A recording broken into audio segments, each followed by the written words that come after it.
네. 혹시 최근에 이직이나 구직 활동 해보신 적 있으세요? 만약 그렇다면요. 당신이 제출한 이력서를 맨 처음 읽어본 상대가 어쩌면 사람이 아닐 수도 있다는 거 알고 계셨나요? 오늘 저희가 깊이 파고들 주제가 바로 이겁니다. 채용 시장의 판도를 바꾸고 있는 게임 체인저, 바로 인공지능, AI입니다. 보내주신 자료들을 쭉 보니까 이게 정말 재밌더라고요. 한쪽에선 AI 덕분에 인사 업무가 혁신적으로 바뀌고 있다. 거의 찬사를 보내고 있는데 다른 한쪽에선 아니다. 이거 알고리즘이라는 보이지 않는 권력이 편견을 만들고 사람들을 불투명하게 평가하는 아주 위험한 도구가 될 수 있다. 이렇게 경고를 하고 있어요. 그래서 오늘 저희의 목표는 이 완전히 다른 두 시각을 다 한번 들여다보는 거예요. 그래서 지금 채용 시장에서 AI가 도대체 뭘 하고 있는지, 그리고 이 변화가 바로 당신에게 어떤 의미인지 그 그림을 명확하게 그려드리려고 합니다. 저희가 살펴볼 자료는 AI 채용의 윤리 문제를 다룬 학술 저널부터 HR 담당자를 위한 실용 가이드 블로그, 그리고 링크드인이 직접 공개한 기술 보고서까지 아주 다양합니다. 네, 오늘 이야기는 AI 채용의 그 엄청난 약속과 또 그 뒤에 숨어 있는 치명적인 위험 사이를 오가는 그런 여정이 될 겁니다. 기술이 우리에게 얼마나 놀라운 가능성을 보여주는지, 또 동시에 우리가 어떤 윤리적인 딜레마에 부딪히게 되는지, 그걸 함께 살펴보는 아주 흥미로운 시간이 될 거예요. 좋습니다. 그럼 일단 긍정적인 이야기부터 시작해보죠. AI가 가져오는 혁신적인 변화요. 보내주신 HR 담당자 필독 가이드 보니까 정말 눈이 번쩍 뜨이는 수치들이 있더라고요. AI를 도입했더니 이력서 검토 시간이 무려 90%나 줄었다고요. 네, 90%요. 그리고 채용 성공률은 35% 오르고 어렵게 뽑은 인재가 회사를 떠나지 않는 그 유지율도 45%나 개선됐다고 하는데 솔직히 90%라는 숫자는 너무 비현실적으로 들리기도 하거든요. 이게 그냥 일이 빨라진 걸까요? 아니면 채용의 질 자체가 좋아진 걸까요? 그거 아주 좋은 질문이에요. 단순히 빨라지기만 한 거면 그건 그냥 더 빠른 실수일 수도 있겠죠. 근데 여기서 말하는 효율성은 말씀하신 그 질적인 향상을 포함하는 개념입니다. 핵심은 그거예요. HR 담당자들이 매일같이 씨름하던 그 서류 더미 있잖아요. 네네. 상상만 해도 힘드네요. 거기서 해방되는 거죠.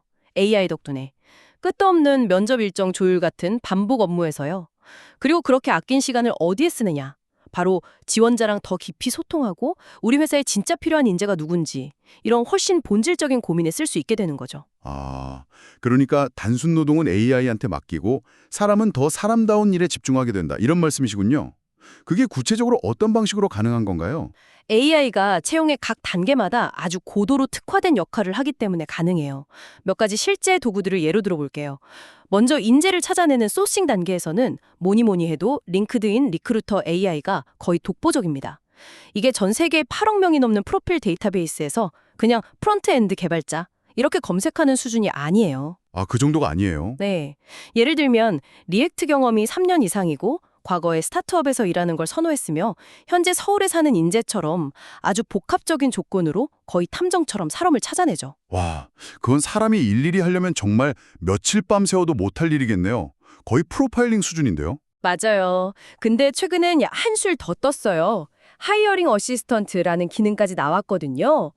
채용 담당자가 그냥 메모하듯이 머신러닝 경험이 필수인 데이터 과학자 필요함 이렇게 몇 마디만 쓰면요. AI가 그 의도를 파악해서 아주 매력적인 채용 공고를 대신 써줘요. 심지어 그 공고에 딱 맞는 후보자 명단까지 자동으로 추천해주고요. 와, 세상에. 그럼 그 다음은 면접 단계로 넘어가겠네요. 그렇죠. 면접과 평가 단계로 넘어갔는데 면접이요? 여기서부터는 좀 논란이 있을 것 같은데요. 맞습니다. 바로 그 지점이에요. 하이어뷰 같은 AI 영상 면접 도구가 대표적인데요. 지원자가 영상을 녹화해서 내면 AI가 그걸 분석하는 거예요. 그냥 무슨 말을 했는지가 아니라 사용하는 단어 패턴, 표정 변화, 목소리 톤 같은 거요. 잠깐만요. 제 표정을 분석해서 점수를 매긴다고요? 네, 바로 그 표정이에요. 그럼 비언어적인 신호까지 종합해서 리더십이나 문제 해결 능력 같은 역량을 점수로 환산해서 보여주는 거죠. 아니, 제가 평소에 좀 무표정하다는 소리를 듣는데 그럼 AI가 저를 보고 이 사람은 소통 능력이 부족하군, 이렇게 멋대로 판단할 수도 있는 거잖아요. 이게 정말 객관적이라고 할 수 있는 건가요? 사람의 편견을 없애려다가 우리가 이해하지도 못하는 알고리즘의 편견으로 그냥 대체하는 건 아닐까요? 바로 그게 이 기술의 가장 큰 딜레마입니다. 그 부분은 저희가 잠시 후에 더 깊게 다뤄볼게요. 어쨌든 이 기술을 지지하는 쪽에서는 사람의 면접관이 그날 컨디션이나 지원자에 대한 개인적인 호불호에 따라서 평가가 달라지잖아요. 아, 그렇죠. 그럴 수 있죠. 그런 걸 막을 수 있다는 점에서 객관성을 주장하는 거죠. 그리고 이런 우려를 의식해서인지 한 걸음 더 나아간 도구도 나왔어요. 파이 매트릭스라는 건데 이건 지원자한테 한 12가지 정도의 간단한 게임을 시켜요. 게임이요? 네. 그리고 지원자가 게임을 하는 동안 보이는 행동 패턴을 분석해서 인지 능력이나 성격 특성을 파악하는 거예요. 오, 그건 좀 흥미로운데요? 표정이나 말투가 아니라 문제 해결 방식 자체를 보는 거니까요. 이력서에 쓸만한 스펙은 좀 부족해도 잠재력이 뛰어난 사람을 발견할 수도 있겠어요? 이건 편견을 줄이는데 확실히 도움이 될 것 같네요. 맞아요. 학력이나 이전 직장 같은 그런 배경에서 오는 선입견을 원천적으로 막을 수 있다는 게 가장 큰 장점이죠. 그리고 채용은 사람을 뽑고 끝이 아니잖아요. 직원 관리랑 유지 단계에서도 AI가 계속 역할을 해요. 예를 들어 워크데이 AI는 직원의 성과 데이터나 경력 개발 계획 같은 걸 다 종합해서요. 김재리의 퇴사 확률 75%, 즉시 면담을 권장합니다. 이런 예측 정보를 관리자한테 알려줘요. 제 퇴사 가능성을 회사가 미리 안다고요? 솔직히 좀 섬뜩하게 들리는데요? 이게 직원을 돕기 위한 건가요? 아니면 회사가 직원을 더 효과적으로 통제하고 감시하려는 건가요? 양면성이 다 있죠. 이걸 직원이 떠나기 전에 미리 문제를 파악하고 도와주려는 노력으로 볼 수도 있고, 말씀하신 것처럼 이탈 가능 인력을 관리하는 감시 도구로 볼 수도 있어요. 또 다른 예로 마이크로소프트 비바 인사이트는 팀원들의 오피스 365 사용 패턴, 그러니까 이메일이나 메신저 사용 시간 같은 걸 분석해서요. 특정 팀의 초과 근무가 2주 연속 감지되고 있습니다. 같은 신호를 보내줘요. 번아웃을 조기에 발견하고 예방하자는 좋은 취지죠. 정말 채용부터 퇴사 관리까지 전방위적인 HR 어시스턴트가 생긴 셈이에요. 정말 강력한 기능들이네요. 와, 듣다 보니까 편리하겠다 싶다가도 방금 이야기 나눈 것처럼 어딘가 계속 좀 찜찜한 구석이 남아요. 제가 가졌던 이런 의문들이 보내주신 학술 저널에서 지적하는 알고리즘 편견과 블랙박스 문제랑 정확히 맞닿아 있는 것 같습니다. 맞습니다. 여기가 바로 AI 채용의 빛과 그림자가 가장 선명하게 교차하는 지점이에요. 알고리즘 편견의 핵심 원인은 아주 단순해요. AI는 과거의 데이터를 먹고 배우기 때문이죠. 만약 우리 회사의 지난 10년치 채용 데이터에 알게 모르게 특정 성별이나 특정 학교 출신을 선호하는 편견이 녹아 있었다면요. AI는 그 편견을 성공 공식으로 착각하고 그대로 학습해버려요. 심지어 그 편견을 더 강화하고 자동화시키기까지 하죠. 그렇다면 예를 들어 제가 과거에 출산이나 육아 때문에 몇 년간 경력이 단절됐다면 AI는 그걸 그냥 업무 능력 없는 기간으로 보고 제 이력서를 필터링해버릴 수도 있겠군요. 정확합니다. 저널에 바로 그런 사례가 나와요. 남성 중심의 그 끊어짐 없는 경력 경로를 이상적인 모델로 학습한 AI에게 많은 여성분들이 겪는 비선형적인 경력 경로는 부정적인 신호로 해석될 가능성이 아주 높아요. 이건 명백한 성차별로 이어질 수 있는 거죠. 인종차별 문제도 심각하고요. 아까 말씀하신 AI 영상 면접의 안면 인식 기술이 유색인종, 특히 흑인 여성의 얼굴을 인식하는 정확도가 현저히 낮다는 연구 결과는 이미 여러 번 보고됐어요. AI를 훈련시킨 데이터셋에 백인 남성의 얼굴이 압도적으로 많았기 때문에 벌어지는 전형적인 데이터 편향 문제입니다. 기술이 가장 객관적이고 공정할 거라는 믿음이 그냥 완전히 깨지는 순간이네요. 그럼 블랙박스 문제는 뭔가요? 용어 자체가 좀 불투명하게 들리는데요. 블랙박스는 말 그대로 AI의 의사결정 과정이 깜깜한 상자 안에 들어있는 것처럼 왜 그런 결정을 내렸는지 그 이유를 전혀 알 수 없는 현상을 말해요. AI가 수백만 개의 데이터를 너무 복잡하게 엮어서 결론을 내리기 때문에 그걸 만든 개발자조차도 특정 결정의 정확한 이유를 설명하기 어려울 때가 많거든요. 그럼 채용 담당자는 그냥 AI가 추천했으니까 좋은 후보겠지 하고 믿는 수밖에 없고 탈락한 지원자는 내가 왜 떨어졌는지 영원히 알 수 없게 되는 거네요. 와, 이건 정말 답답한 상황인데요. 맞아요. 그리고 더 큰 문제는 이 결정이 부당하다고 느껴도 이유를 제기할 방법조차 마땅치 않다는 거예요. 사람한테는 탈락 이유를 물어볼 수 있지만 블랙박스 AI한테는 물어볼 수가 없으니까요. 실제로 저널 연구를 보면 조사 대상이었던 대부분의 AI 채용 플랫폼에 지원자가 결과에 대해 공식적으로 이의를 제기하거나 설명을 요구할 수 있는 절차가 아예 없었습니다. 지원자 입장에서는 정말 엄청난 좌절감과 무력감을 느끼겠네요. 그렇다면 기업들은 이런 심각한 문제들을 그냥 모른 척하고 있는 건가요? 저널에서 각 플랫폼들이 공정성이나 편견 같은 윤리적인 단어들을 얼마나 사용하는지 분석한 데이터가 있었는데 그 결과가 상당히 의미심장하더라고요. 네, 그 분석 결과를 보면 기업들의 선언과 실제 실천 사이에 얼마나 큰 간극이 있는지 명확하게 볼 수 있어요. 히트맵 데이터를 보면 링크드인이나 하이어뷰 같은 대형 플랫폼들은 자신들의 공식 문서나 웹사이트에서 공정성, 편견 같은 단어를 비교적 자주 써요. 우리는 이런 윤리적 문제를 알고 있고 신경 쓰고 있다, 이걸 보여주려는 거죠. 반면에 파이매트릭스나 모던하이어 같은 곳은 그 언급 빈도가 상대적으로 낮았고요. 그럼 단순히 생각하면 링크드인이나 하이어뷰가 윤리 문제에 더 적극적이라고 볼 수 있는 거 아닌가요? 그렇게 단정하기가 어려운 게 문제입니다. 실제 알고리즘의 작동 방식을 얼마나 투명하게 공개하는지를 평가한 그 투명성 점수, 막대 그래프를 같이 보면 전혀 다른 이야기가 펼쳐지거든요. 링크드인이 10점 만점에 8.5점으로 가장 높긴 했지만 여전히 완벽하게 투명하다고 보기는 어렵고요.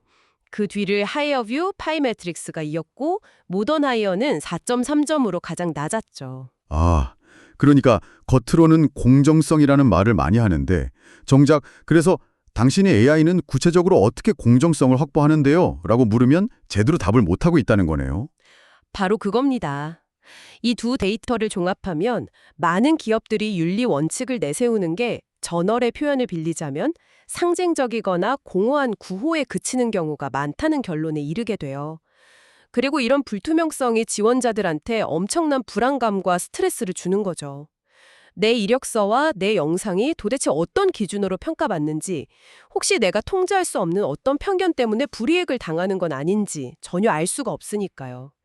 결국 채용 과정 전체가 차갑고 비인간적인 절차처럼 느껴지게 만드는 가장 큰 원인이 되는 겁니다. 정말 복잡한 문제네요.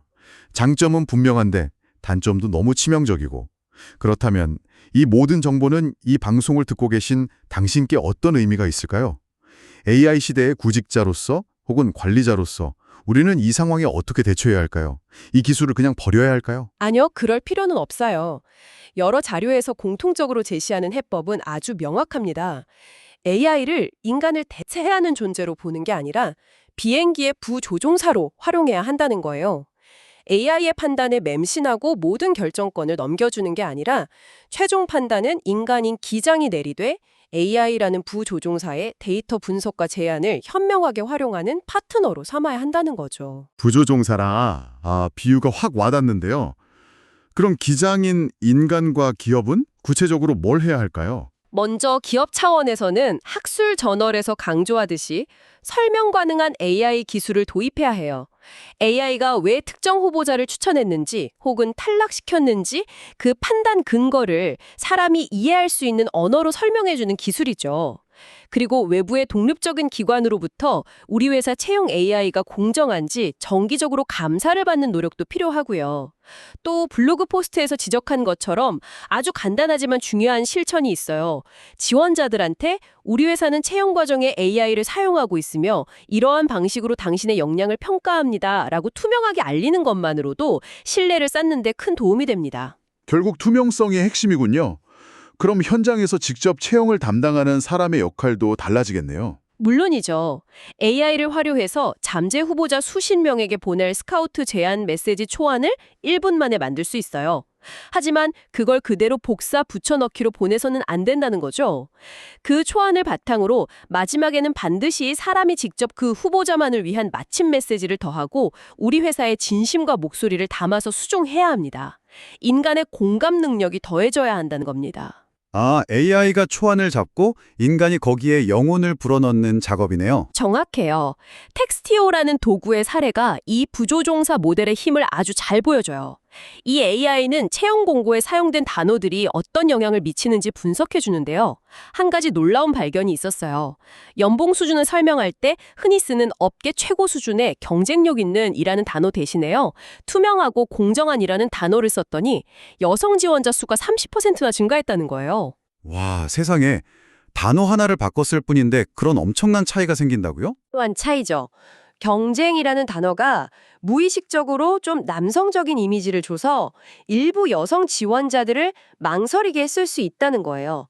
AI는 수많은 데이터를 통해 이런 인간이 놓치기 쉬운 패턴을 발견해주고 인간은 그 통찰력을 바탕으로 더 포용적이고 현명한 최종 결정을 내릴 수 있게 되는 거죠. 이것이 바로 AI의 압도적인 효율성과 인간의 섬세한 공감 능력을 결합해서 최상의 결과를 만들어내는 부조종사 모델의 핵심입니다. 오늘 이야기 한번 정리해 보겠습니다. 채용 AI는 이력서 검토 시간을 90%나 줄여줄 만큼 강력하고 효율적인 도구이지만 동시에 과거의 차별을 그대로 학습하고 증폭시킬 수 있는 심각한 편견의 위험, 그리고 그 속을 알 수 없는 불투명성의 문제를 안고 있습니다.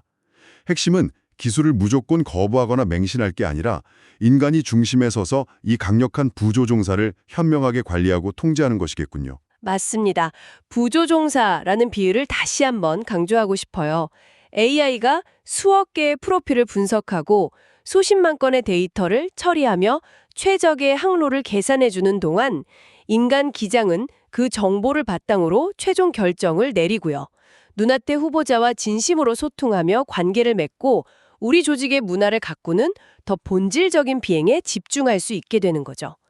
이것이야말로 AI와 인간이 함께 성장하는 우리가 꿈꿔야 할 이상적인 협력의 미래일 겁니다. 마지막으로 당신께 생각해 볼 질문을 하나 던지며 마무리할까 합니다.